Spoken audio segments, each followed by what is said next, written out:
Ka-Express, ngayong kompleto na ang ating national team. Ramdam ng buong Asia, lalo na sa Australia, ang bigat ng presensya ng bagong buo na Gilas Pilipinas. Matapos ang ilang buwan ng injury rehabs at roster adjustments, nakompleto na rin ng SBP at coaching staff ang powerhouse lineup na magdadala ng bandera ng bansa sa susunod na FIBA window. Kasama sa kompirmadong core, sina Justin Brownlee, AJ Adu, Junmar Fajardo, Calvin Oftana at Dwight Ramos, habang balik ensayo na rin si Kai Sotto na galing sa isang matinding ACL injury nitong January. At ang kanyang pagbabalik ay itinuturing na missing piece ng Gilas system, isang 7'3" rim protector na may international experience at kakayahang baguhin ang takbo ng laro sa opensa at depensa. Sa darating na FIBA Asia Cup qualifiers, makakatapat ng Gilas ang ilang bigatin mula sa Oceania, kabilang ang Australia at New Zealand. At ngayon, ibang klase na ang ihaharap ng Gilas, mas matangkad, mas disiplina at mas sulit sa loob. Ang Twin Tower combo ni Kai Sotto at AJ Adu, dagdagan pa ng veteran presence ni Justin Brownlee at soft touch ni Kevin Kimball ay nagiging tactical na bagungot para sa mga kalaban. At kung mananatiling healthy si Kai at ready si JB at buo ang rotation, may dahilan talaga ang Australia para kabahan. Sa pagbabalik ni Kai at kompletong lineup ng Gilas, handa na ba talaga ang Pilipinas na pabagsakin ang Australia o may tinatago pa ring sikreto ang Boomers? At ngayong opisyal nang balik sa pool, ang ating 7'3" center na si Kai, ramdam sa buong rehiyon ang bigat ng kanyang presensya. Matapos ng ilang buwan na injury recovery at paghihintay, tuloy-tuloy na ang full integration ni Kai sa Gilas practices. At ayon sa mga sources mula sa SBP, pasado na sa team workouts at light scrimmages si Kai, habang nakafocus ang staff sa gradual reinsertion ng kanyang minutes at physical endurance. Ang pagbabalik ni Kai ay hindi lang simpleng roster update, ito ay simbolo ng bagong yugto para sa Pilipinas. Sa wakas, nakompleto na rin ng coaching staff ang core na magdadala sa bansa sa susunod na FIBA window. Ang pool ay binubuo ng mga familiar na pangalan tulad ni Justin Brownlee, Junmar Fajardo, AJ Adu, Calvin Oftana, Dwight Ramos, at ibang batang bituin na unti-unting humahawak ng mas malaking papel. Si Justin Brownlee naman, matapos maklear sa kanyang injury, ay balik kondisyon at muling nagbibigay ng leadership at scoring touch. At si AJ Adu naman na ilang buwan ding nag-rehab sa kanyang tuhod, ay unti-unti nang bumabalik sa kanyang peak form.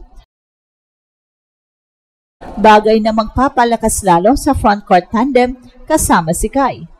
Ang sistema ni Coach Tim Cone ay nakatutok ngayon sa defensive rotations, half-court spacing at transition control, mga aspeto kung saan malaki ang epekto ng height at mobility ni Kai at AJ. Ang tandem na ito ang tinitingnang susi sa bagong Gilas identity, Twin Towers Reloaded.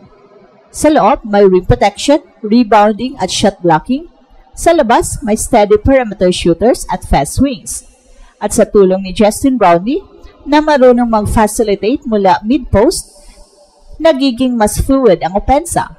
Sa tactical na pananaw, malaking hamon ito para sa Australia at New Zealand, ang dalawang Oceania powers na matagal nang nakahadlang sa ambisyon ng Gilas. Sa mga nagdaang tournaments, problema lagi ng Gilas ang height at defensive depth, pero ngayon may sagot na sila. Ang kombinasyon ni Kai Sotto, 7'3", AJ Adu, 6'10", at Junmar Fajardo, 6'10", ay nagbibigay sa Gilas ng frontcourt na kasing laki at kasing lakas ng kahit sinong Asian contender. Kaya hindi nakapagtataka kung bakit sumabog ang takot sa rehiyon. Sa unang pagkakataon sa mahabang panahon, kompleto ang Gilas, may youth, may experience, at may towering presence na handang ipaglaban ang bandera. At kung totoo ang kasabihan na si Kai ang puso ng Gilas, oras na para makita kung paano ito isusulat sa totoong laban. Sa pagpapatuloy ng paghahanda ng Gilas, malinaw na ang direksyon ng ating national team. Buuin ang pinakamatibay, pinaka-balance at pinaka-disciplined lineup sa ilalim ng sistema ni Coach Tim Cone. Ang momentum ay pabor ngayon sa Gilas dahil sa unang pagkakataon matapos ang ilang buwan, halos kompleto na ang rotation, Ang bawat posisyon ay may backup, may chemistry at may malinaw na role na inihanda ng coaching staff. Ayon sa insiders, nakafocus ang training sa team defense at ball movement, dalawang aspeto na critical laban sa mga Oceania teams gaya ng Australia. Sa mga nakaraang tournaments, doon nahirapan ng Gilas sa defensive closeouts at sa maintaining pace laban sa malalaking kalaban. Pero ngayong may Kai Sota, AJ Edo at Junmar Fajardo sa loob, iba na ang usapan. May shot blockers, may rim protectors at may veterans na marunong mag-control ng tempo. Ang mga guards naman na pinangungunahan ni Dwight Ramos, Scottie Thompson at Sergio Perez ay patuloy sa paghasa sa playmaking at off-ball spacing. Si Dwight, kilala sa kanyang kalmadong style at two-way game, ay magiging susi sa perimeter defense. Si Scottie naman, bagamat hindi paganap na 100% mula sa kanyang injury, ay nakikita pa rin bilang glue guy na magpapagana sa opensa. Si Sergio naman, galing sa matinding PBA Finals run, ay dadalhin ang kanyang explosiveness na kailangan sa mga high-pressure moments.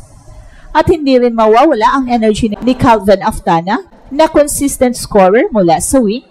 Sa mga drills, siya ang madalas na gumagawa ng highlight plays, mga drive, spot-up threes at hustle rebounds.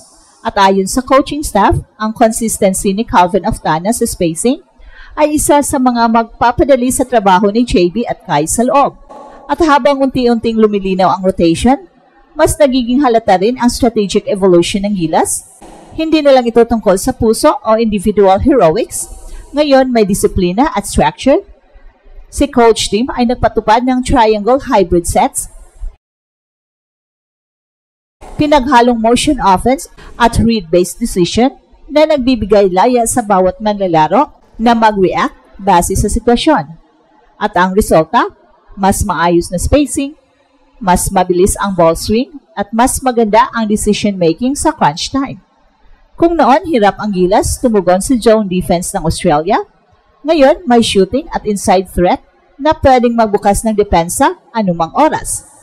Sa loob ng practice gym, ramdam ang sigla, wala ng kaba, puro kumpiyansa, lahat alam na, this is the strongest version of Gilas in years. At kung totoo ang mga reports na nag-adjust na sa scouting ang Australia, malinaw ang mensahe. Hindi ito yung Gilas na dati nilang dinomina, ito na ang Gilas na handang magpabagsak sa Oceania. At ito ang Express Info kung saan bawat kwento, ginulat ang mundo. Don't forget to like and subscribe.